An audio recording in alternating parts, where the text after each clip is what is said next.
شاید که در هیاهو گل کرد چون سیاوش، ققنوس میتوان شد در شعله های آتش. در پیچ و تاب طوفان دریای سربلندیم، از موجها بپرسید با صخره چندیم.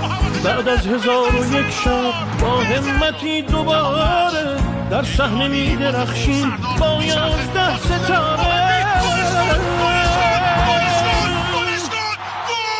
ایران با تو هم پیمان شدن زیباست، عشق تو در سینه پا برجاست، با تو فردا شکل یک رویاست.